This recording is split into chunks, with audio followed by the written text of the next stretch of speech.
This is the second in our series of ongoing discussions about the problem of child betrayal and child abuse in the United States.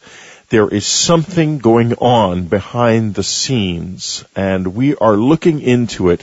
This has been a matter of concern for me personally, as you subscribers will know, having listened to some of the things I discussed about this last week in the subscriber section. This week, we're talking to one of the great researchers in this field, Nick Bryant. His book is The Franklin Scandal, a story of power brokers, child abuse, and betrayal. His website is franklinscandal.com. Nick has been writing on the plight of disadvantaged children in the United States. He's published in numerous national journals, including the Journal of Professional Ethics, the Journal of Applied Developmental Psychology, the Journal of Social Distress and Homelessness, the Journal of Health Care for the Poor and Undeserved, and the Journal of School Health. He is the co-author of America's Children Triumph of Tragedy, addressing the medical and developmental problems of lower socioeconomic children in America. Nick knows a great deal about disadvantaged children, but we are going to be talking today about something that goes far beyond the mere disadvantage of children. This is much worse than anything you can ever imagine. And I will start out by saying that on behalf of the future health of the United States of America as a country and a society, we must root this out. In 2006, I came across the issue of the Franklin Scandal. I got Nick's book, and the reason I did this, and this was the first edition of it that was privately published, and I tried to interview him, couldn't get in touch with him. Now, the reason I did this was, and Nick and I are going to talk about this in just a moment, was something called the Finders, which came across my desk around the year 2000, and which has haunted me ever since. Nick, welcome to the program. Thank you for having me, Whitley. Yes, and Nick, if you could speak directly into your telephone during the course of this, it would be helpful because you're a little faint. Okay. That's better. All right. Now, Nick, your story begins, or the new edition of the Franklin Scandal begins with your own exploration of the Finders. Could you tell us a little bit about first what the Finders, what initiated this case, the Finders? How did it come to the surface at all? I believe it involved something that happened in Tallahassee, Florida. Well, in Tallahassee, Florida, some concerned citizens called the Tallahassee Police Department. And they had observed, they were in a park, and they had observed 6 children that were obviously, that had looked abused and were obviously neglected. And there were 2 very well-dressed gentlemen with them. And the concerned citizens felt like something just wasn't right with this picture. So they called the Tallahassee Police Department, and the Tallahassee Police Department responded, and they arrested the 2 adults and then put the 6 children with Child Protective Services. And the 2 adults were ultimately charged with multiple counts of child abuse. And authorities said that one of the children certainly showed signs of sexual abuse. And there were pictures of nude children in the van. And so the Tallahassee Police Department brought in the U.S. Customs Service. And the U.S. Customs Service ultimately connected with the Washington, D.C. police. And the Washington, D.C. police told the U.S. Customs Service that they had been looking into the Finders and that a confidential informant had told them that the Finders engaged in blood rituals and orgies with children. And actually, the confidential informant had information on an unsolved murder that he told the D.C. police the finders had been linked to. So, given the critical mass of the U.S. Customs report and the Tallahassee Police Department and then the D.C. Police, there was a search warrant that was executed on the two warehouses where the finders were living or keeping children or operating, or, I mean, who knows. And what they found was they found a lot of pictures of nude children. They found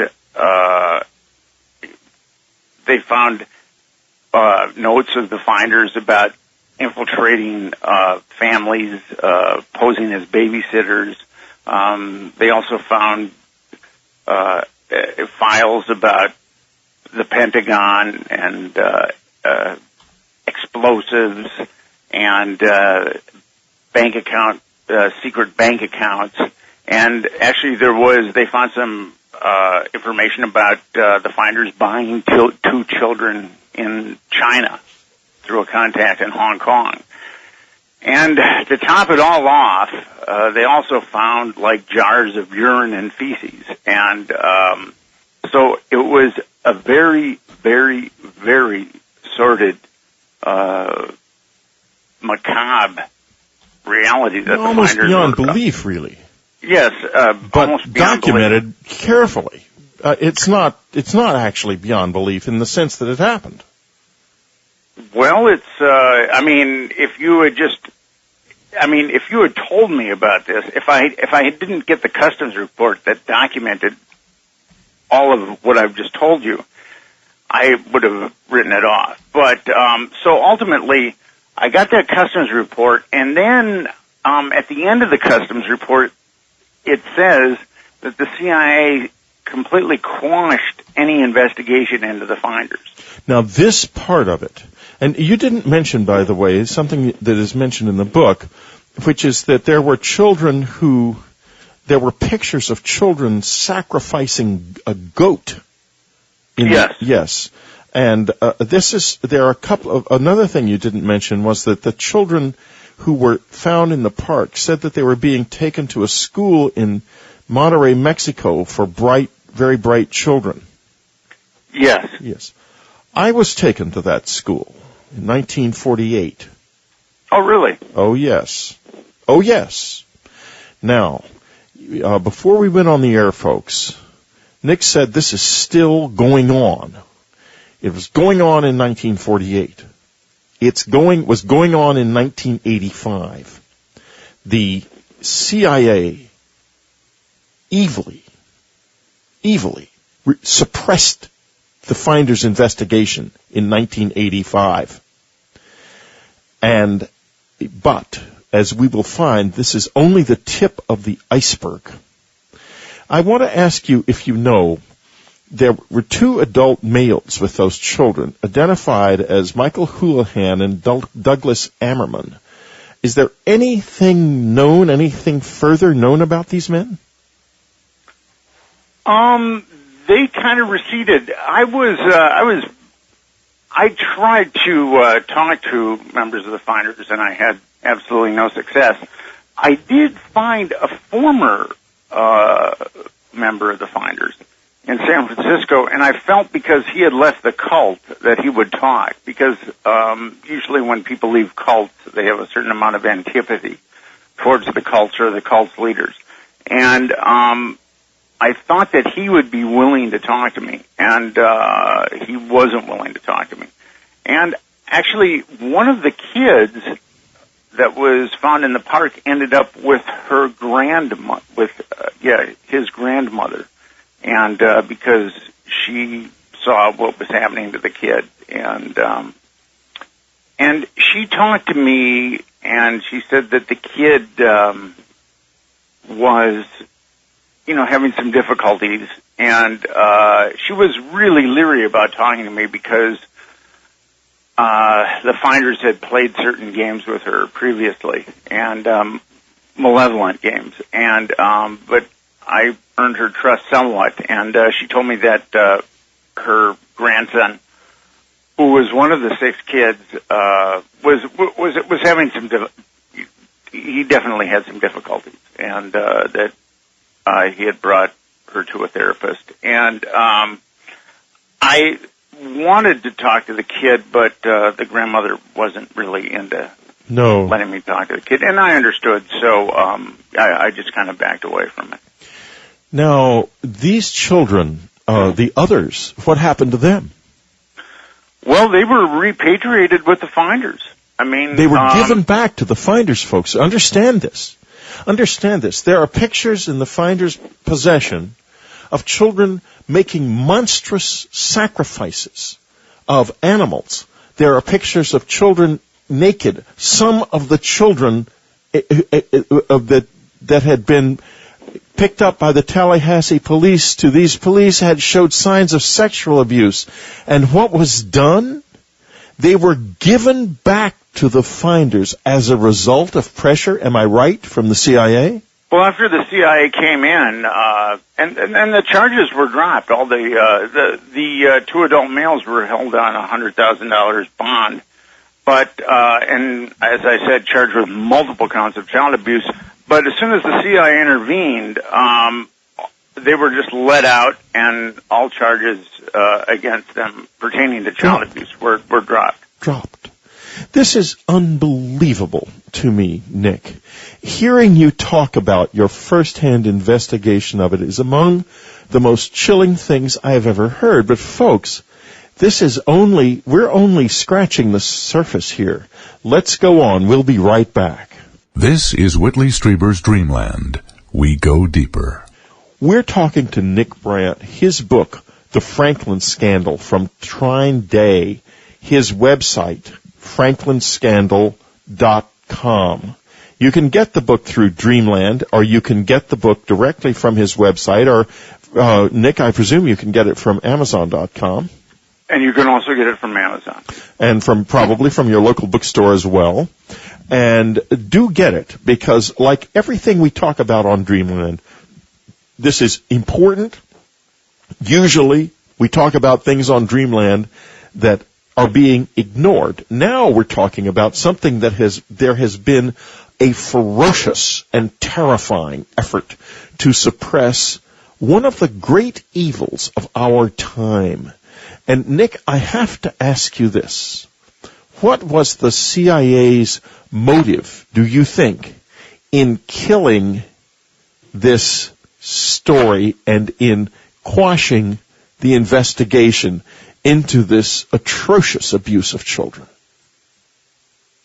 Well, I've talked to a number of people about that, and I get conflicting statements on what the finders were up to and the CIA's connection to the finders. So I'm kind of reluctant to speculate on that, but I will say that the CIA disavowed any connections whatsoever to the finders, and that was obviously a lie, because they were connected to the finders. I mean, for whatever reason, they quashed that investigation into the finders, so they were connected to the finders. So the CIA is outright lying by saying that they have no connection to the finders whatsoever. And why they covered it up, I mean, would just be speculation on my part. And with these matters with Franklin, I'm very reluctant to speculate. But just the fact that the CIA would cover up this kind of child abuse is mind-boggling in and of itself.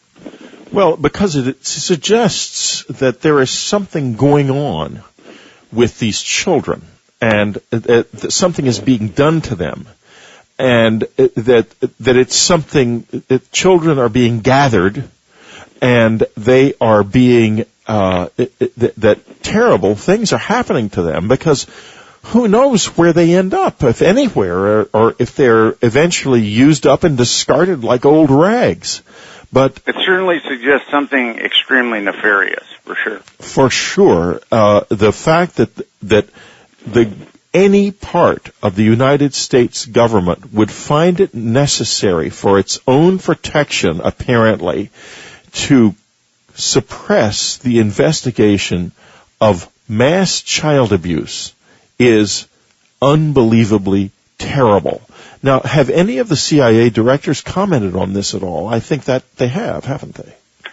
Not that I'm aware of. There was going to be a hearing. Oh, that's right, the hearing. Tell us about the hearing.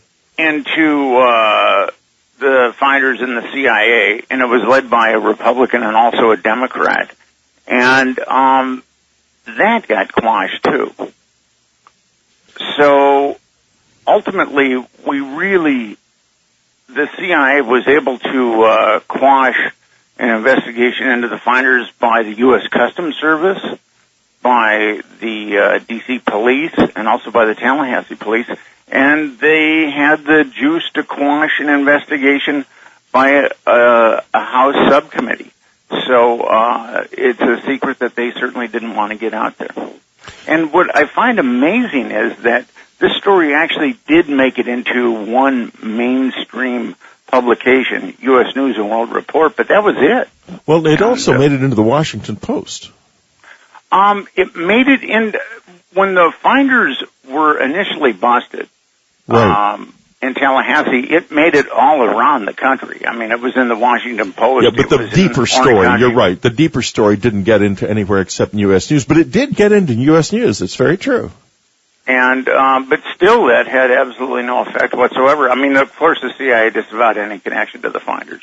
And, but it's interesting that a number of congressmen, worked very hard to get some kind of hearing on this, and there was actually that was quashed too. So there's a lot of power behind this. Yes, and a lot of power, folks, behind child abuse. What in the world could be going on? You're listening to Whitley Strieber's Dreamland Online. Nick, well, when you get into Franklin, which is something that I was just getting ready. Now it's time to move on from the finders. And let me just set the scene as to where we are right now.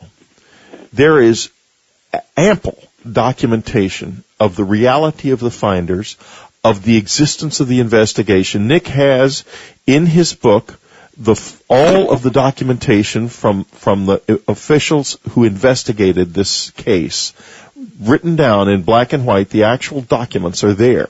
The finders was real.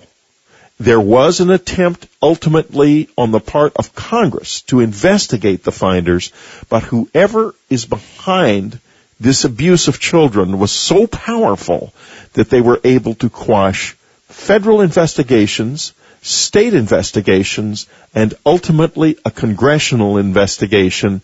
And the instrument that was used for doing this was the United States Central Intelligence Agency, which used its powers under the National Security Act to kill these investigations. That's reality. Now we're going to go down another very dark road in this dark and hidden history of one of the most evil things that is unfolding in our country right now. It's called the Franklin Scandal. And Nick, why don't you introduce us to the Franklin Scandal, if you will, in the most basic way. Tell us what it is. A thumbnail sketch of the Franklin Scandal is that there was an interstate pedophile network. And the epicenter of that pedophile network was Omaha, Nebraska. And kids were flown from coast to coast, and they were pandered to the rich and powerful.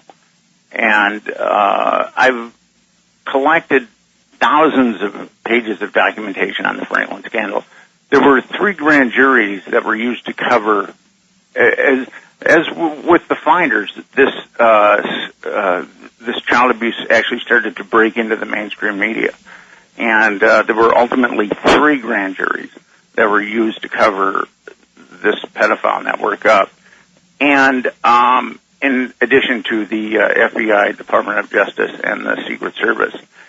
And I've managed to collect the vast majority of the sealed documentation from one of the grand juries. So I can give a pretty good blow-by-blow account of it. But ultimately what happened was the between the FBI, the Department of Justice, and the Secret Service, they went into a full-court press. They covered this pedophile network up. The media basically trumpeted, the mainstream media basically trumpeted what the federal law enforcement was, because the federal law enforcement said that there was no child abuse whatsoever. And the media basically trumpeted what federal law enforcement said. As always, the media is at fault. Instead of investigating, they are believers. Anyone in authority at this point in the United States who tells them anything is believed implicitly. Period. If what it means is that the media is a mouthpiece. It is not free. Not at all. Not at all. For this not to be taken seriously by the mainstream media when the amount of evidence that was present is appalling, frightening. Nick, go ahead. Well, the allegations of child abuse connected to Lawrence King Jr. had started surfacing in the early, well, certainly in 1980. The first documented account of a victim coming forward is 1986. But I have found accounts earlier. There was the first kid that came forward was Ulysses Washington, and she was she was in a foster care home, adoptive home, and there were 8 kids in that home. And they were treated like animals. I mean, the abuse in this foster care home was really unbelievable. And Ulysses and her 2 sisters ended up in this foster care home because their mother was a drug addict. And the 2 foster care parents got money for all 8 kids that were in the home. So they were making a good deal of money. And they were starving the kids, they were beating the kids, and actually Ulysses started getting molested by her foster father when she was 8 years old. And then at the age of 14, she was flown around. The foster mother, Barbara Webb, was a cousin of Lawrence King Jr.'s, and the foster parents ultimately gave Ulysses to Lawrence King Jr., and she was flown to various pedophilic orgies in New York City and also Chicago. Now, do you know anything about who attended these orgies? There were, I believe, a number of very affluent men and also some very high-ranking politicians. And but before, and Ulysses came forward, and she was ultimately liberated from that foster care home in 1986, and she came forward and told her story. But this is kind of interesting, and there was a social worker in the mid-'80s that had a real bad feeling about this household. I mean, a really bad feeling. And she started to dig into it, and she noticed that a lot of the social service documents pertaining to this household were missing. And she started to make some waves. And the FBI, 2 FBI agents, approached her at her home and said, you don't want to be digging into this, into the Webb household, and basically threatened her. So the FBI comes in much later and gets much heavier. But this is the first account that I've had that I found of the FBI actually intervening. I believe that this pedophile network was in existence for about 10 years. And we're going to take a little break here. Nick's book, The Franklin Scandal, his website, franklinscandal.com. We'll be right back. You're listening to Whitley Strieber's Dreamland. This is The Edge of the World. Talking to Nick Bryant about the Franklin scandal. His new book from Trine Day is The Franklin Scandal. His website is franklinscandal.com. And Nick, when we left the air, we were just beginning to get into the FBI and its strange relationship to the Franklin scandal. Could you continue, if you will, with your description of how the role the FBI has played in this? Well, as I said earlier, there was a social worker very early on, before there were any documented cases of child abuse, and she started looking into this foster care home where this pedophile network had conscripted at least one child, and one child that I'm aware of who I've talked to, and she took heat from the FBI, and then social services got wind of this pedophile network. Social services in Nebraska got wind of this pedophile network. Ulysses felt comfortable with her new foster mother and told her basically that she'd been molested by her foster father and also pandered out to this pedophile network. And her new foster mother, contacted the authorities, and nobody acted. I mean, no one acted, and she even passed a polygraph about being molested by her foster father, but nothing was done. And in just like a moment of desperation, she contacted a friend of hers who was a Boys Town youth worker, and this Boys Town youth worker met with Ulysses on 3 occasions and wrote a 45-page report. And that didn't see the light of day for quite some time. And then shortly after Ulysses came forward, another girl came forward and named Lawrence King Jr. as a pedophilic pimp and said that she'd been at pedophilic orgies and also been fodder for child pornography. And the Omaha Police Department started investigating Lawrence King, but this one girl the second girl that came forward was only interviewed once. And then Ulysses was never interviewed by any kind of law enforcement. And all of a sudden their investigation just stopped. And I have no idea why their investigation stopped. I've got like OPD, Omaha Police Department inter-office memos, but they were hot on the trail of Lawrence King Jr., and then all of a sudden everything just stopped. And so ultimately what happened was the front for this pedophile network was a credit union called the Franklin Credit Union, which is why my book is called The Franklin Scandal. Right. And in 1988, it was raided by the feds, and it was found that Lawrence King Jr. had embezzled $40 million from Franklin. And he was a big player, political player too. He sang the national anthem at the 1984 Republican convention, and he threw big parties at a couple of Republican conventions. He considered George Herbert Walker Bush a close personal friend of his. Yeah, he was a shaker and mover in the and he has been described as the fastest rising African American star in the Republican Party in the 1980s. So this $40 million was missing, and a state legislative committee was formed to look into the $40 million and how $40 million could be embezzled from a credit union that was in a lower socioeconomic part of Omaha that was supposed to only have $2.5 million. So they found that quite anomalous.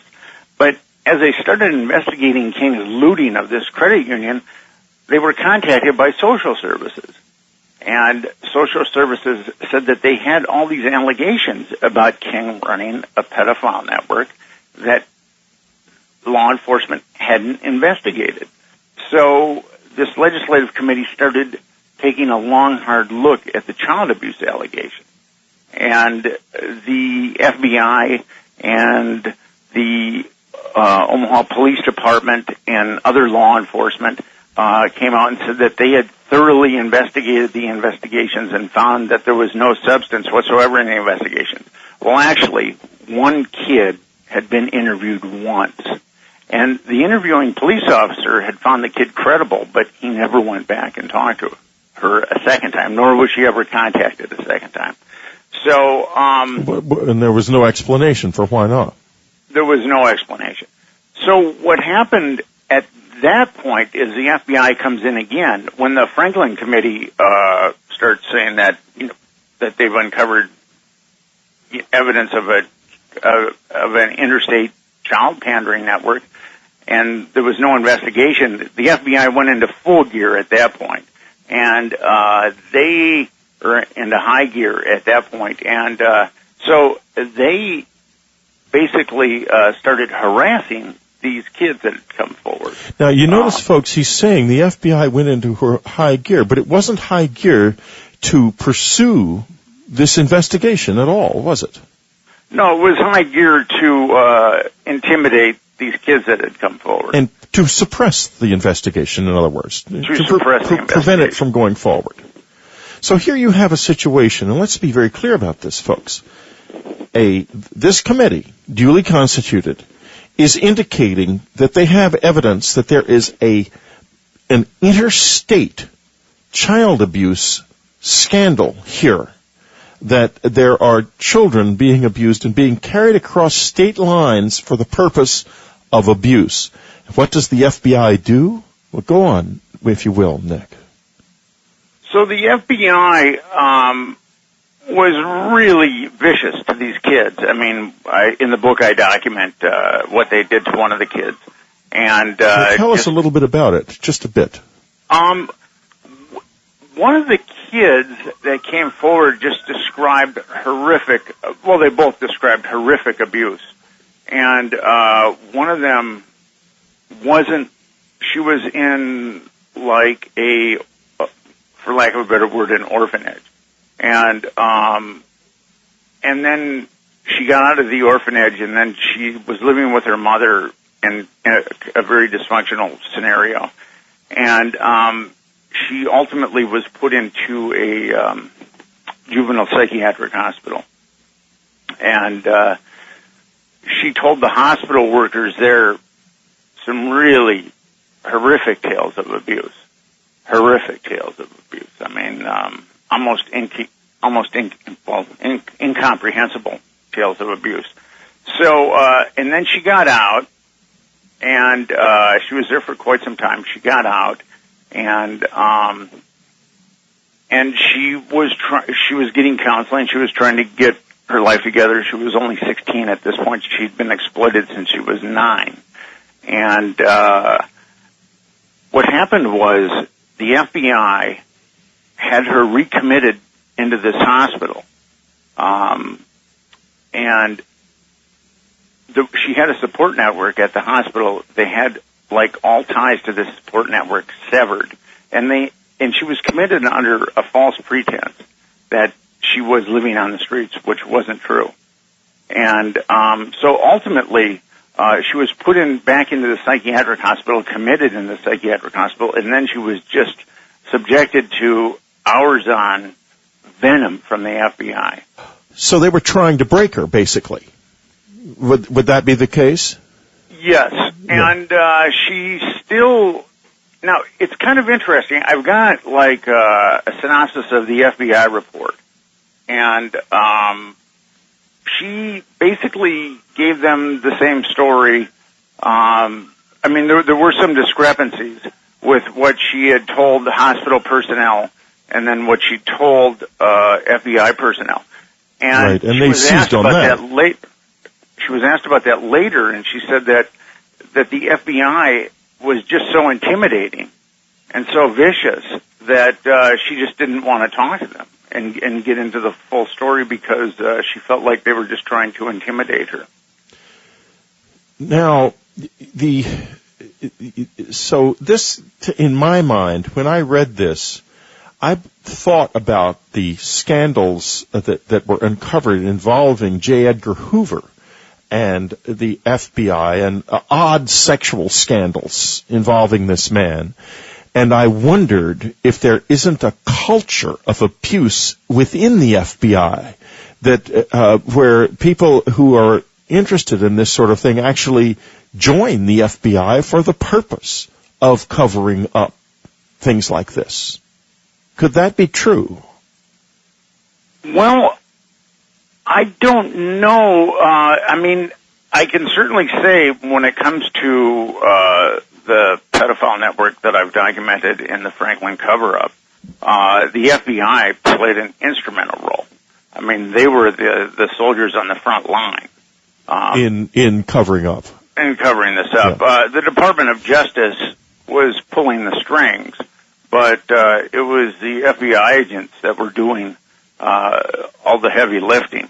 So, I mean, and then you also had in Washington, D.C., where it was covered up, you also had the Secret Service doing a lot of heavy lifting, too.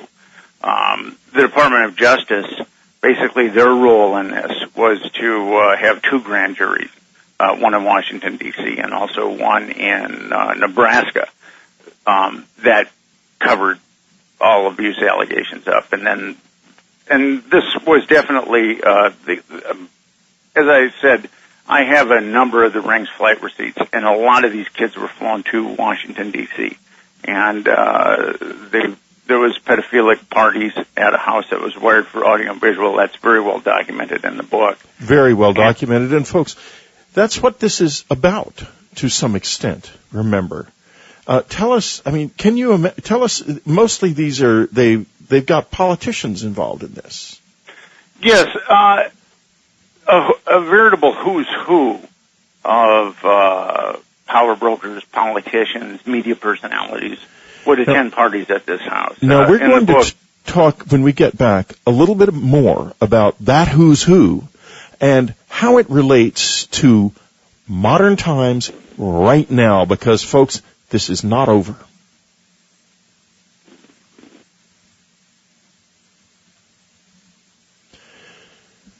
We're back talking to Nick Bryant about his book, The Franklin Scandal, which has itself had a long history and a long struggle until Trine Day decided finally to publish it, and it's beginning to see the light of day. The Franklin Scandal. His website, franklinscandal.com. Don't miss this. And if I were you, I think you should do just what I'm going to do, which is I'm going to buy some copies of this book, and I'm sending them to my congressman and my senators from here in California and senators I know in Texas. And I'm saying to them very frankly, this must not be allowed to die. This has to be investigated. Something must be done. And the reason is, for the moral health of our country, this has to stop. It's too much. It's too evil. It is too far from the reality of America's greatness. To be frank, it's vile. That's the only way to describe it. Vile people doing vile things. And we haven't even covered the role of Boys Town in this. And oh, yes, of course, the church becomes involved, as always, in anything involving, it seems, pedophilia. We haven't discussed the mysterious case of Detective Caridor, and we will, I hope, get to those before the end of the hour. And if not, subscribers, listen as Peter Levenda and Nick Bryant continue the conversation. And Nick, incidentally, has read all of Peter's whole Sinister Forces series, so that's going to be really well worth listening to. Nick, before we left the air, we were just beginning to talk about modern times and what's happening now. And the fact of the matter is, movers and shakers are being sucked into this, into hopelessly compromising pedophilic relationships that are recorded. And then, who owns these people, Nick? Who owns them? People we see on TV every day, I presume. It's, I'll tell you a little bit about the pedophilic operation in D.C., and then I can expound upon that. A lot of the kids attended pedophilic parties at the house of Craig Spence. He was also, like Lawrence King Jr., a Republican power broker. He had a lot of juice. in the Republican Party and also with national politics. And he would have senators, congressmen, upper echelon members of both the Reagan administration and the Bush administration attend parties at his house. William Safire would attend parties at his house. Ted Koppel would attend parties at his house. I mean, it was... Do we know they attended pedophilic parties at this house? No, well, there would be parties at his house. I mean, I can link a lot of congressmen to his house, and there would be the party after the party. I see. For these type of situations. At around maybe 10:30, 11 o'clock, midnight, who knows? Someone would start fondling. I mean, and the guests would be lubricated with alcohol at this point. Someone would start fondling, maybe someone there, or someone would break out some cocaine or maybe some marijuana or something like that.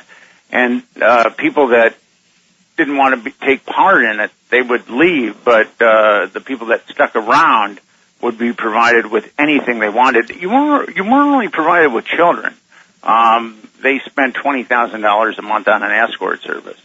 Or Craig spent $20,000 a month on at an escort service. And I mean, if you wanted a young woman in her 20s or early 20s or late teens, you could get a young woman in her early 20s, late teens. If you wanted a young man in his early 20s, late teens, you could get a young man. If you wanted children, you could get children. If you wanted cocaine, you could get cocaine. If you wanted heroin, you could get heroin. I mean, whatever you want. And all of the guests, even of the early evening, knew this? They knew what was really going on there, do you think?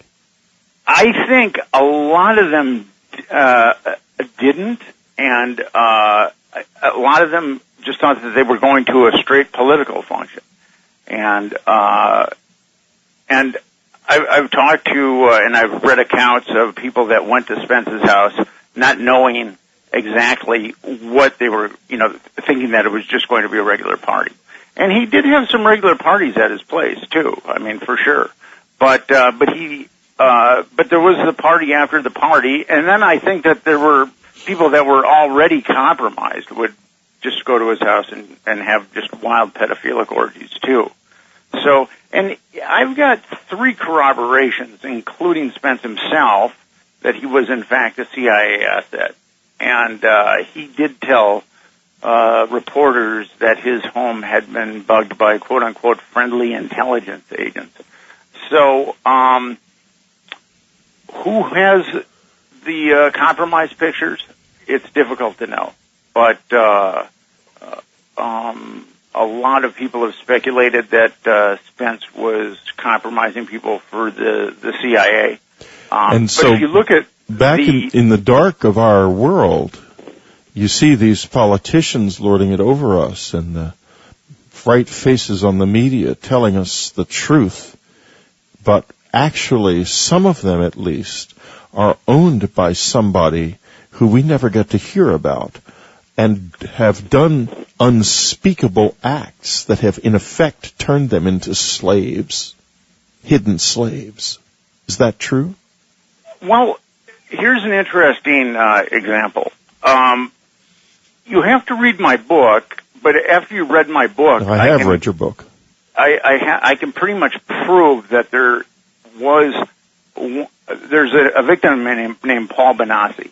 Now, Paul has suffered from pretty severe mental illness, but when he was first talked to by a state investigator named Gary Caridor, he mentioned a politician to him. I've got Gary Caridor's videotapes where Paul mentions a politician to Gary Caridor, and that politician was really instrumental in the bailout. So, can you name him? Well, the thing about naming people is, and this is where you get into trouble with Franklin, is the names of some very, very powerful politicians have come up throughout my investigation repeatedly. But there's a built-in mechanism with Franklin that really has facilitated its concealment, is that all these kids come from, the vast majority of them come from very dysfunctional backgrounds. They have very dysfunctional childhoods, and then they're snapped up by this pedophile network, whether they're just on the streets as runaways, whether they're in orphanages, or whether they're in foster care homes. Yes. They're snapped up by this pedophile network, and they're repeatedly molested, and they're turned on to drugs, and they get to be a certain age, and they're like gum that's lost its flavor, and they're just discarded. And then they go on to commit crimes and be drug addicts and ultimately become felons. And then there are organizations like the False Memory Syndrome Foundation, which is designed and has a number of CIA, or has had, I don't know if it does now, CIA-connected individuals on its board, and we've discussed this in last week's show, so I won't go into it again. But they're there to give the media the justification if any of these people do suddenly start to sing that it's all false memories. So yes, and of course the media loves the False Memory Syndrome Foundation. Yeah, I'm a little perplexed about that, but that is the problem is with these kids that come forward. I mean,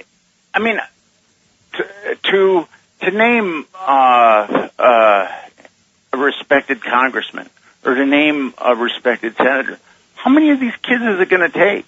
I mean, 1, 2, 3, 4, 5. I mean, given the kids, compromised credibility. Well, exactly. So it's when you get into Franklin, because the names of the politicians are so mind-boggling, and a number of them have come up. It's really difficult to name names.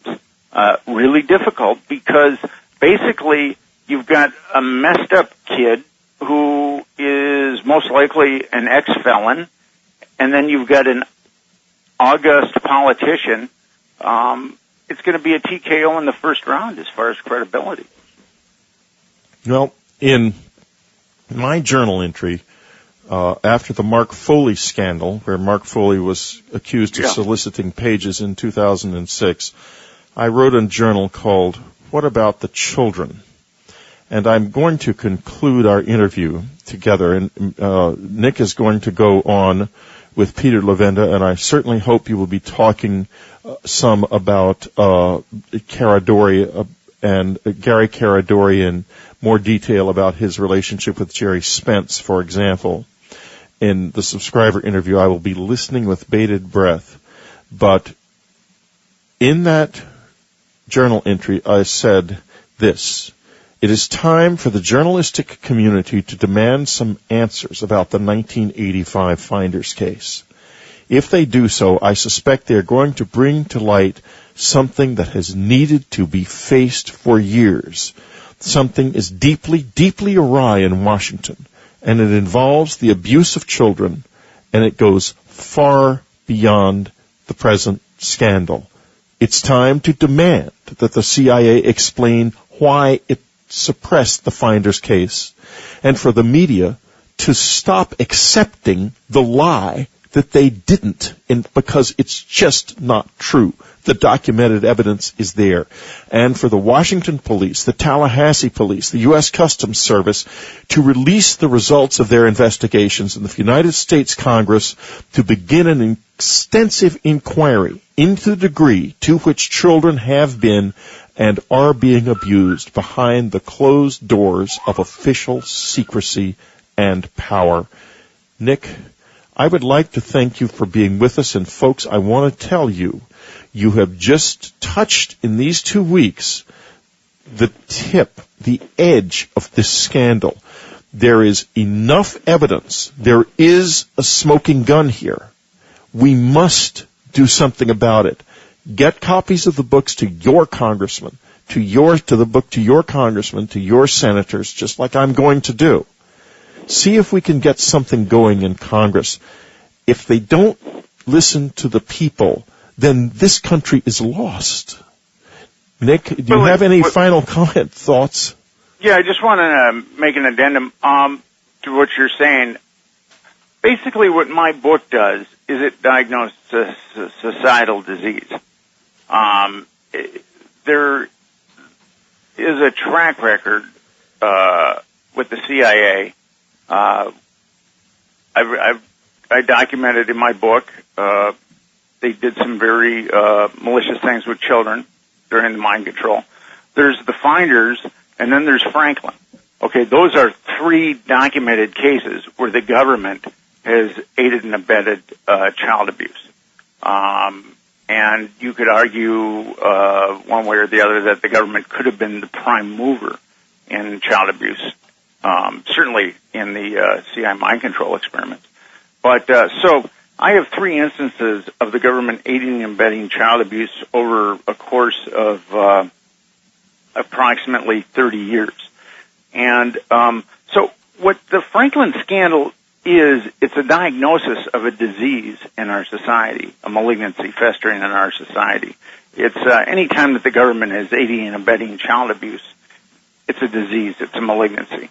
And I know it's a very hard message for people to get their minds around, but if they read my book, they'll see it. But oh, yes. You can't cure a disease until it's diagnosed.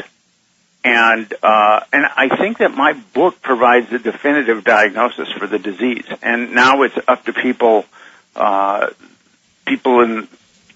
are listening, people that are reading my book, to be part of the cure, because the mainstream media has been woefully neglectful in covering my book. I've gotten my book to I've got like a mind-boggling list of people who have my book. It's some of them aren't going to cover it because they're covering their own crimes. It's really Oprah has my book. Nancy Grace has my book. Keith Olbermann and Rachel Maddow, their senior producers, have my book. Geraldo, Dr. Phil, Amy Goodman, Tavis Smiley. I mean, I could just go on and on and on and on, and none of them will touch it, the story, and which I find a little disillusioning. After all, we are talking about the abuse of children. Everybody seems to be against the abuse of children, but when you show that there's a large pedophile network that the government has aided and abetted, they don't seem to want to talk about that, even though they'll talk about the guy who's smoking crack and living in a trailer that picked up a 14-year-old on... Oh, absolutely. That story will go everywhere, but not the story about what's happening behind closed doors at a house in an exclusive part of Washington, D.C. We have got to conclude Dreamland at this point. Nick, thank you so much for being with us, and subscribers, stay with us as Peter Levenda and Nick Bryant continue this conversation on a whole new level. Welcome, Unknown Country subscribers.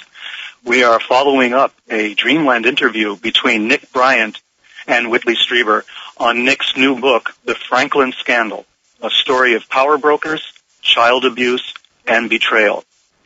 My reaction to hearing the Dreamland and to reading Nick's book is, well, the whole thing is soul shriveling is the expression that I gave it, because that's pretty much what it is.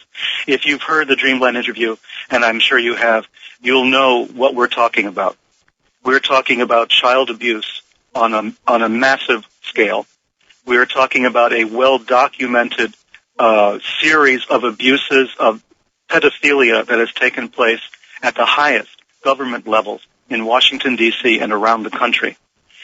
This is a scandal that has been talked about for years. This is one of those things that crops up constantly, and you think maybe it's an internet hoax, or you think it's something too wild, too obscure, too strange, that it can't possibly be true. And then you pick up Nick's book, and you look at the massive amount of documentation that exists. You look at the names that are mentioned. You look at the FBI files that have been declassified. You look at all of the police reports and everything else, and you come away with this sickening feeling that there is something very dark and very wrong at the heart of this country. Nick, welcome to the subscriber interview. Thanks, Peter. It's a pleasure for me to be able to talk to you. We've spoken before, on and off. We were like ships passing in the night, I think. We've covered some of the same material, but from different angles. And there's a number of things that we were not able to discuss in the Dreamland interview that I would like to be really sure that we cover here. A couple of things. Of course, you mentioned Boys Town. There's a long chapter on the role of Boys Town in this, in your investigation and in this scandal in general. This is the thing that people are just not going to be able to deal with. I mean, this is Father Flanagan, right? This is Bing Crosby in the movie, isn't it? I mean, we're talking about, an icon of American Christian ideals. And what you're proving in your book is that Boys Town was used as kind of a warehouse or an inventory for pedophiles to source children. Well, it was certainly used as a recruiting center. I had a real tough time when I first started investigating Franklin.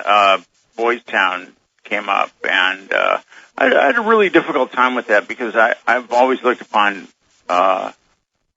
Boys Town as a utopia for troubled youth.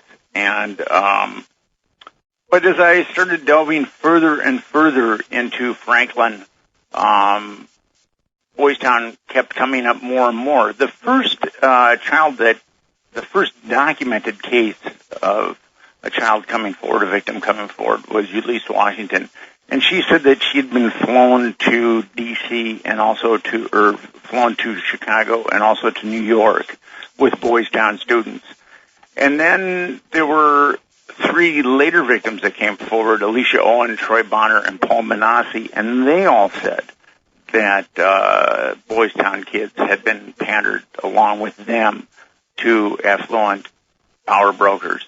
And so there's 4 corroborations right out of the gate. And but Gary Caridor, the investigator that was hired by the Special Legislative Committee that was looking into Franklin, I have a leads list of his that mentions approximately 60 victims of abuse, and approximately 10 of them were Boys Town students. And I was able to track down. I was able to track down 3 Boys Town students that were on that list, and they basically said that one told me he was a mayor of Boys Town. Every year, the student body of Boys Town elected a mayor of Boys Town, which is an incorporated city with its own post office and its own police force. And he told me that he was aware of this pedophile network conscripting Boys Town kids.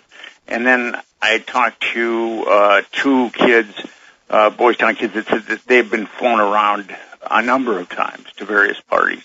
And then I found another Boys Town kid, and it's not like I'm putting an ad in the newspapers and randomly finding people. I mean, I've got paperwork connecting this ring to these kids. And then I found another kid who had been molested, he said, by one of the ring's primary pimps about 12 times. Right. So what we have is, if it gets to Boys Town, I mean, come on, right? We can try to find ways to rationalize so much, but it can only go so far. And if you're talking about Boys Town, then you throw up your hands and you say, well, then, where do we begin with this? Boys Town jumped out at me for another reason too. I don't know if you're aware of it. You probably are, but at one point Charles Manson was at Boys Town. He was there briefly. He was there briefly in the late 1940s, I think, which is probably before all of this started. But it just makes you start to wonder. But so we have Boys Town, and we have obviously the church, and in the last 10, 15 years or so, there have been so many revelations about pedophilia being almost systemic within the church at some point. But you mentioned a name that I really want to go to because this is one of the unsung heroes of this whole investigation. That's Gary Caridor. What can you tell us, briefly about Gary and his role in this and what he was able to do? Gary Caridor was an amazing investigator. He had been he had a distinguished military career, and he also had a distinguished career in the Nebraska State Patrol, which is basically the Nebraska State Police. And he branched out on his own and became a private investigator, and he ran Caridor, which had about 120 employees. And he was considered one of the best, if not the best investigator in the Midwest, and certainly one of the preeminent private investigators in the country. And the legislative committee ruptured at one point. There was a tremendous amount of pressure put on the legislative committee, and there was a lot of paranoia. And it ruptured, and its first investigator quit, and then they brought on Gary Caridor, and he was a different type of investigator than the first investigator. I mean, Gary Caridor was a guy that hit the streets looking for leads, conscripting confidential informants. And within 2 or 3 months of signing on, he had 3 additional victims videotaped who said that they were part of this pedophile network. And now Gary Caridor was taking a tremendous amount of heat. I mean, his phones had been tapped. His house had been broken into. When he would arrange meetings over the phone for potential witnesses or victims, FBI agents would show up at the meeting. So he had no doubt that he was going toe-to-toe with the FBI. And it's very obvious from my book that he was. Now, the FBI had told one of the victims, or possibly even more, that if they said Gary Caridor gave them cash and scripts, that they would be scot-free, and the FBI would go after Gary Caridor for falsifying his child abuse investigation. Right. And Caridor got wind of this from multiple sources, that the FBI was setting him to take the fall for being such a good investigator, for uncovering so much of this pedophile network up. So he kind of felt like pictures were his way to go to prove definitively that there was a pedophile network and that these kids had been abused. And I believe I've got 5 corroborations that he came by pictures in Chicago, and 5 corroborations. And he never made it back from Chicago to Nebraska. His plane broke up over Lee County, Illinois, and right. And he was killed. Well, this is something that has led a lot of people to suspect, obviously, that he was murdered. It was an assassination, and that even William Colby, former head of the CIA, was under the impression that Caridor was assassinated. William Colby stated privately, but not publicly, that Gary Caridor had been assassinated, yes.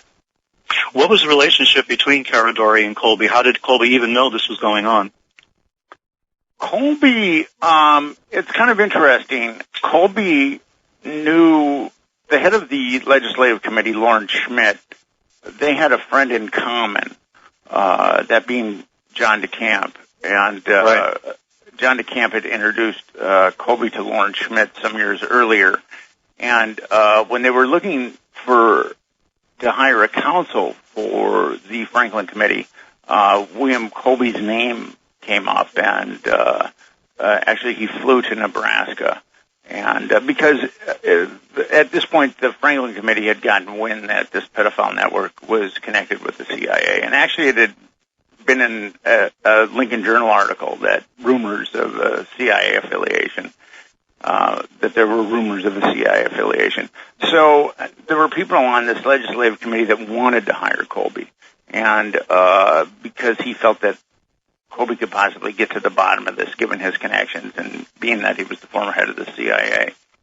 And but ultimately, the people that wanted Colby on the committee lost by a narrow margin, because there were senators on the Franklin Committee that were just dubious of Colby because of his CIA background, and they felt like this pandering network was connected to the CIA, and Colby would facilitate a cover-up. So ultimately, Colby's appointment was shot down by, I think it was a 4-3 margin. And, but after Caridor got murdered, it was stated very publicly by the chairman of the Special Legislative Committee that Caridor had been assassinated. And actually, I've got an affidavit of his where he says that Caridor had been assassinated.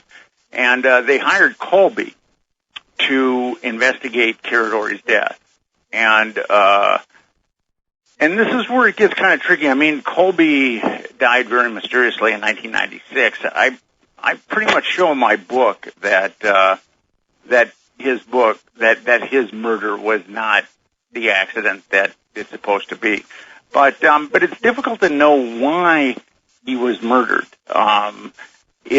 Because he did not, although he told people privately that Gary Caridor had been murdered. And there's at least 3 people that I'm aware of that he told that to, or possibly even 4. He wasn't willing to state it publicly. So it's really difficult to say that Colby's death, a lot of people have tried to link Colby's death to Franklin, and I just don't know. He could have been one of many things.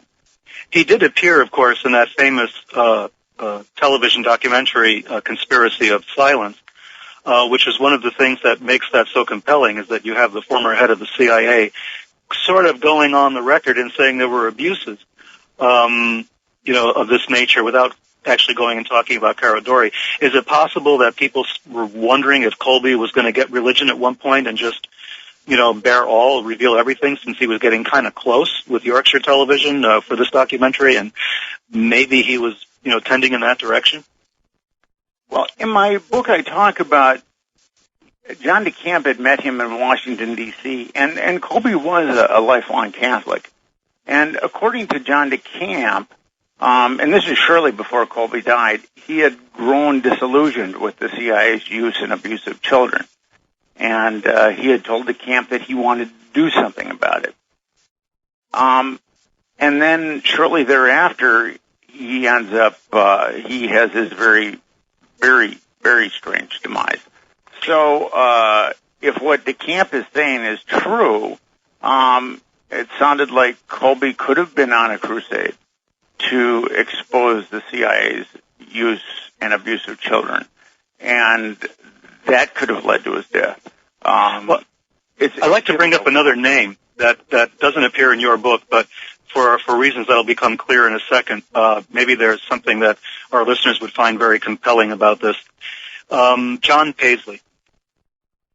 John Paisley had worked for Colby at one point, but Paisley was a high-ranking CIA official who had a predilection for sex parties in Washington, D.C. in the 1970s.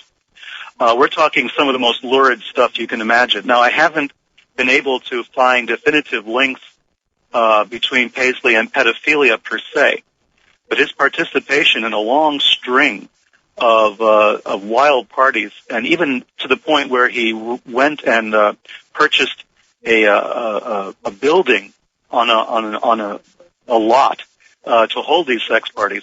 I mean, this guy was devoted to this kind of behavior. And for somebody in the CIA with the kind of ranking that he had, especially concerning Eastern Europe desks and everything else, and Russia desks, makes this whole thing very mysterious. But Colby and Paisley both died the same way. Paisley died on his boat in the middle of a river. Actually, they found his body later, I believe, weighted down with weights with a shotgun blast to his head, which was ruled a suicide. And in the same stretch of water that Colby was found years later. I started to... Paisley case. Yeah, so, I mean, here's Paisley, also involved in sex parties in Washington, D.C., died under similar circumstances as Colby. And there's been a number of people who died on their boats in that river, including a guy called Merrill, and a few other people. They seem to like this particular stretch of water, and they seem to like to tie weights to themselves, as Merrill did in Paisley and everyone else, and shoot themselves and fall overboard. I don't know. It's like a Bermuda Triangle of spooks, but it's just a weird coincidence, and it also involves the sex parties and all the rest of it. Well, I mean, Colby's death was very, very strange. I mean, he called his wife. Now, I've got different accounts that he had told his wife that he was sick and was going to bed. And there's an account that he was sick and he was going to go canoeing regardless. It's difficult to know. His wife wasn't willing to talk to me. So, but it was a very cold night in April, and he went canoeing, and he left his computer on. He left bowls and dishes on the table. So it's very strange. I mean, that's completely out of character with William Colby, who's a very meticulous guy. And then to go out canoeing on a cold, windy night is very, very strange. One of his neighbors was interviewed, and his neighbor said that Colby never would have gone canoeing on that type of night where it was cold and windy. Now, here's the kicker with the Colby. So Colby's body went missing. His canoe was found, and his body went missing for 8 days. And his body basically resurfaced from where the canoe was found. They supposedly had sonars and divers and dogs, and they were combing the banks and the river. But the Associated Press reported that William Colby didn't have shoes and socks on. So it was like a very cold, windy night, and William Colby left his computer on, left dishes on the table, and then went canoeing without shoes and socks? I mean, it doesn't make sense. No, it doesn't. Well, the Paisley thing didn't make sense, and the other murders that I've been looking at in that area, in that stretch of water in Maryland, it doesn't make sense either.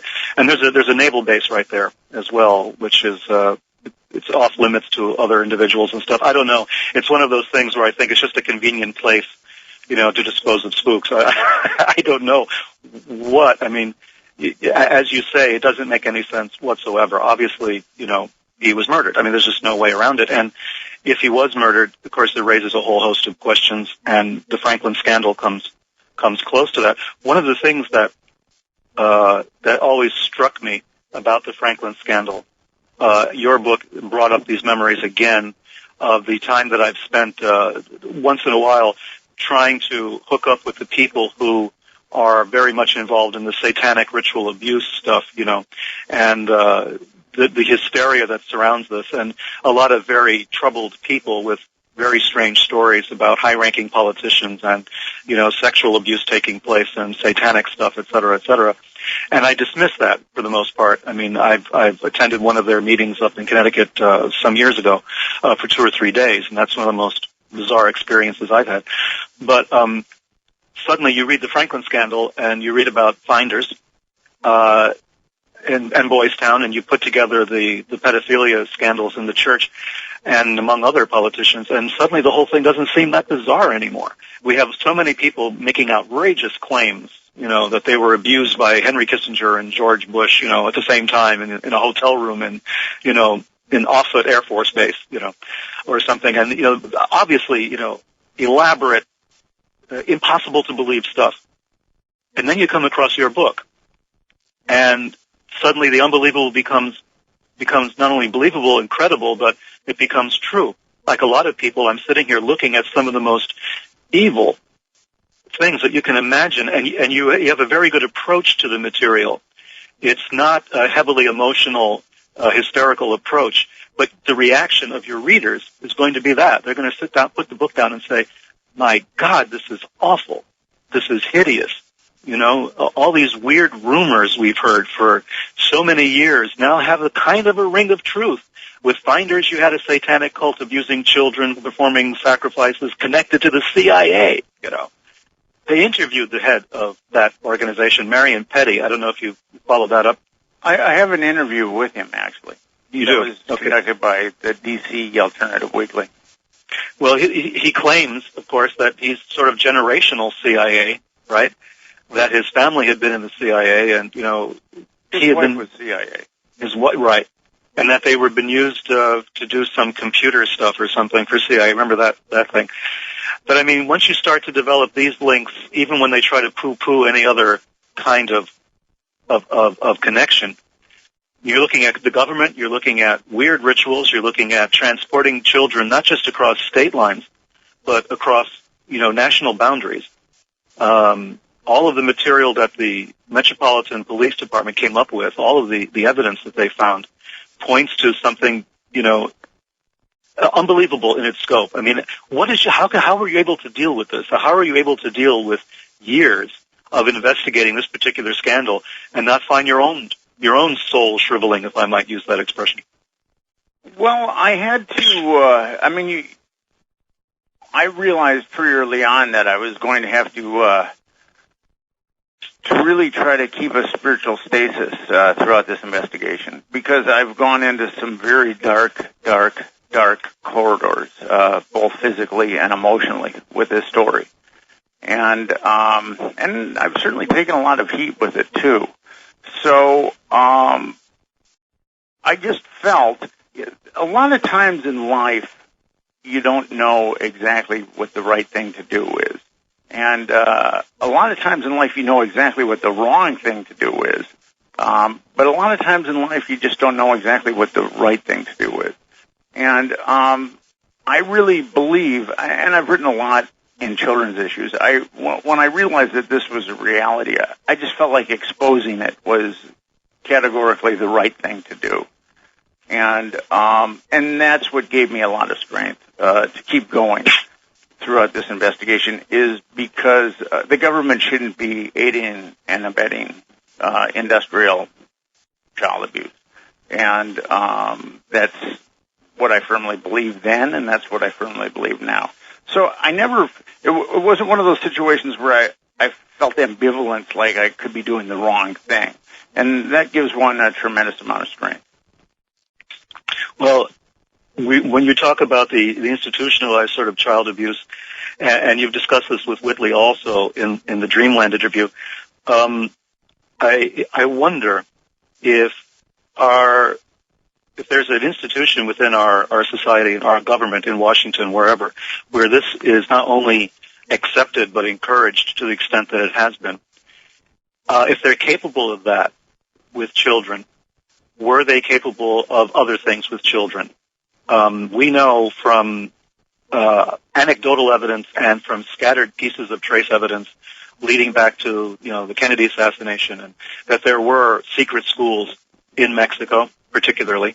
Arthur Boland's, I think, one of the people suspected of having links to Lee Harvey Oswald, who was with him on the bus going into Mexico, for instance, is known to have been involved in one of these secret schools, training children as assassins. There's been evidence linking him to that. And he was also a religious, or posing as a religious leader. So again, you have, a secret school, you have children in Mexico, you have a religious leader, quote unquote.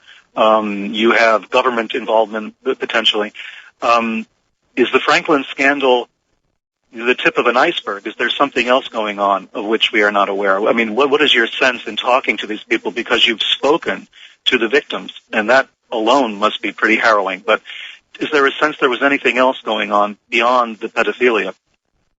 Well, my thoughts on it are, if you're willing to use and abuse children as sadistically as these children were used and abused, the sky's the limit as far as evil. I mean, I think that the most evil act that one can do is destroy the life of a child. And pockets of the government are certainly aiding and abetting this. And I'm not saying that, like, the entire FBI is corrupt or the entire CIA is corrupt. Of course not. Right. But I'm saying that there is a subgenus within the law enforcement, within federal law enforcement, that is very, very corrupt. And I think that I really hit home with this when I show that the U.S. magistrate that helped cover up Franklin, he's now he got bumped up to a U.S. judge. He's a sitting judge, U.S. district judge with a lifetime appointment. Now, the assistant U.S. prosecutor that helped cover up Franklin. He's now a U.S. magistrate, and Omaha is in Douglas County. And one of the Douglas County deputy attorneys that helped cover this up, that helped prosecute or persecute Alicia Owen, he's now an assistant U.S. attorney. Now, they were all bumped up. The cover-up went down under the administration of George Herbert Walker Bush. But all three guys were bumped up under the Clinton administration. So there seems to be this perfidiousness, this corruption within the federal judiciary, within the federal law enforcement. And it's just not a function of like the Bush administration, a cover-up under the Bush administration. I mean, these three guys were bumped up under the Clinton administration. So in my book, one of the arguments I make for the system being very corrupt is that these judicial officers were promoted under Clinton, even though what they helped cover up was a mess that the Bush administration was trying to deal with. So basically, we're just exchanging figureheads, and the system remains the same. The system remains the same. A corrupt subgenus within the system that has a tremendous amount of power, that has the power to make truths lies and to make lies truths. I mean, it's if you look at the breathtaking federal firepower that was involved in covering up Franklin, it was much more than what was involved with the finders, because Franklin was getting exposed in D.C. by the Washington Times, and it was getting exposed in Nebraska by the Legislative Committee and Gary Caridor. So you ultimately had three grand juries, two in Nebraska and one in Washington, D.C., that were hijacked to cover up Franklin.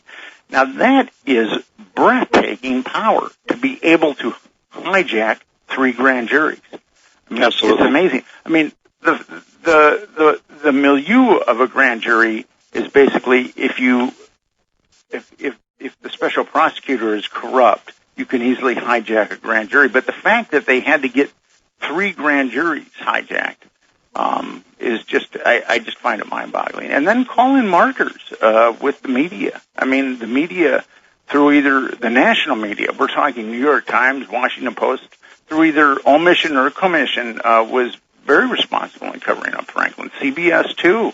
So the firepower that was brought to vaporize Franklin, it's actually quite mind-boggling when you think about it. Well, it's funny because we've been doing a series of interviews lately that have touched upon issues like secrecy and the abuse of secrecy and the abuse of information by the national security apparatus. I had an interview recently with Richard Dolan, who wrote UFOs in the National Security State, of how, our conversation has nothing to do with UFOs, but it's the same idea that the government has this power through the use of secrecy, through the use of covering up and suppressing information, to actually create a fictitious reality for the rest of us. But by using secrecy, they're able to give us a picture of the world which is not true, which is not real. We're not allowed to think about Franklin and its implications, just as we're not allowed to think about, cover-up regarding UFO experiences. I mean, people are having these experiences, whether it's seeing a UFO or an alien on the one hand, or whether it's having been abused by a politician on the other, and they are considered uncredible, not credible as witnesses and not people that we should listen to and pay no attention to the man behind the curtain. Your book is so well documented, as Dolan's book is on the UFO thing, that if you put all this evidence together, you begin to realize that there is a level of control over reality, control over our perceptions of what is true and what is not true, what is real and what is not real, that is, as you put it, mind-boggling, breathtaking in scope. And we're supposed to not believe this, We're told, the government couldn't keep anything a secret, You can't have two people in the government knowing something because a third will find out. I mean, you hear all of these stories, and it's not quite true, is it? They can quash information. they can quash an entire line of investigation to something so heinous, you would think there would be one voice in the Senate, one voice in the House, one voice in the Department of Justice somewhere who's going to insist that this comes out, and yet it doesn't happen. Well, I think with Franklin, the Franklin scandal, I do show that there is a blackmail apparatus with our politicians. And, last October, the October before this last one, the congressional approval rating was 12%. Right. That means that 88% of Americans felt like the U.S. Congress was not acting in their best interest. 88% of Americans. Right. How does this happen? And if you look at politicians, there are three things that make smart people really stupid. One is sex, one is greed, and I think the third one is arrogance. And I think the arrogance makes people susceptible to being stung by sex or greed. Bill Clinton is a perfect example of it. But a lot of our politicians have the trifecta of they're sex addicts, they're greedy, and they're arrogant. And given that trifecta, they would be quite easy to compromise. You just don't need little boys or girls to compromise a politician. A young man in his early 20s could definitely sink a politician for sure. Or if the politician is married, an extramarital affair will sink the politician. Or taking money in some scheme or another can sink a politician. So there are multiple ways to compromise a politician. And according to my investigation with Franklin, I've kind of come to the conclusion that if a politician can be compromised, they probably are compromised. And but then it raises the question. Commentary. It raises the question then as to who's doing all this compromising and to what end. Has the country become better for all of this? Have we improved ourselves? Obviously, if that was the agenda, they failed miserably. So who's doing this and who benefits from all this intense blackmail and compromising of our elected officials? Who's sitting back there getting the benefit? Cui bono, as they say in legalese. I think, as I said earlier, I think that there is a very corrupt subgenus within the government. But there is a politician who I believe is compromised, and he was the main cheerleader with the bailout. So ultimately, you've got as soon as I saw that he was involved with the bailout, I just felt like it stank. So you have a compromised politician, or a politician that I truly believe is compromised, leading the way for the bailout for these various financial institutions to get billions and billions and billions of dollars. So I think that you've got a corrupt subgenus within the government, and there is certainly a corrupt subgenus within the financial strata of the business world. And I think that there is probably a tremendous amount of collusion between the two. And in my book, I certainly demonstrate that there's a corrupt subgenus within the federal government. And the fact that a compromised politician is so assiduously going to bat for the bailout, just proved to me that there was this interaction between these two corrupt entities. So it just comes down to money? Is that really what this is all about? Well, money and power. You need a lot of power. Money and power are sometimes synonymous, and sometimes they're not. Well, what I'm getting at is how does this affect, for instance, our foreign policy? The country is in such bad shape. What's the point of having power in a country that's, that is in such a turmoil? And if these people have created this turmoil, have they? I guess that's my question. And what does Iraq have to do with it, if anything? I mean, we have this power, this corrupt subgenus, as you mentioned, within the government that everybody seems to be obeying because they have no choice, because they have been so compromised. Does this affect things beyond simply the functioning of our own individual country? Does it affect other things? Is it more widespread? Is it international in scope? I don't know. Maybe you can't answer these questions, but these are the things that occur to me after reading your book. Well, I think that there are some business entities in Iraq that have made a tremendous amount of money. Well, like Blackwater, for instance, and Halliburton. Blackwater, Halliburton. And it's kind of interesting where you've got kind of a nexus between Franklin Matters and also the military-industrial complex is the Dyncorp scandal in Eastern Europe. Dyncorp is a military contractor, much like Halliburton. And they were running their own pedophile network in Eastern Europe that was basically pandering children to Dyncorp executives.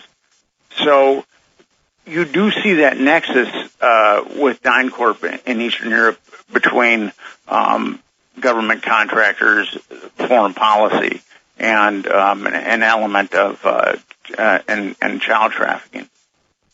But with the Iraq War and also I think with the Afghan War, there are some people that have made just unbelievable amounts of money off of that war. And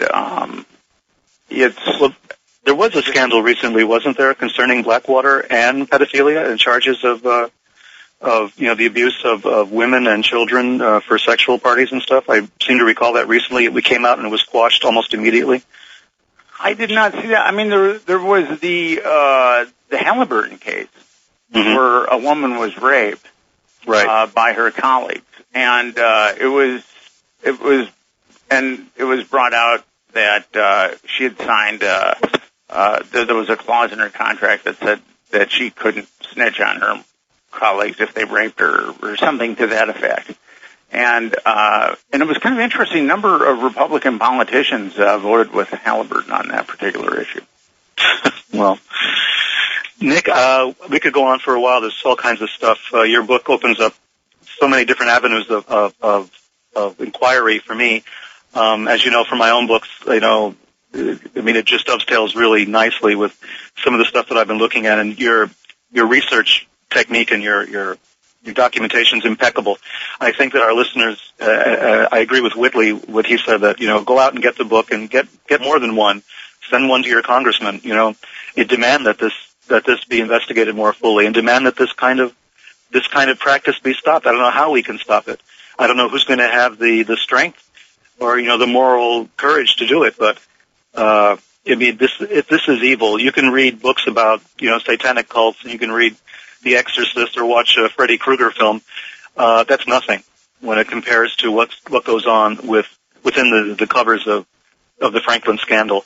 We were talking with Nick Bryant, the author of The Franklin Scandal, the story of power brokers, child abuse, and betrayal, published by Trine Day. You can go to Nick's website, which is franklinscandal.com. Is that right? Yes. And look for more information there. This is a definitive text. Everything you've heard about the Franklin scandal is probably true, and there's more of it than you even suspected. So I strongly urge our listeners to take a look at this book and to have your eyes opened as to what's been going on around you. Nick, thanks a lot. It's been long overdue, our talk, and I hope we can do it again soon. Thank you very much, Peter. Thank you. And that's all from Peter Levenda for Unknown Country.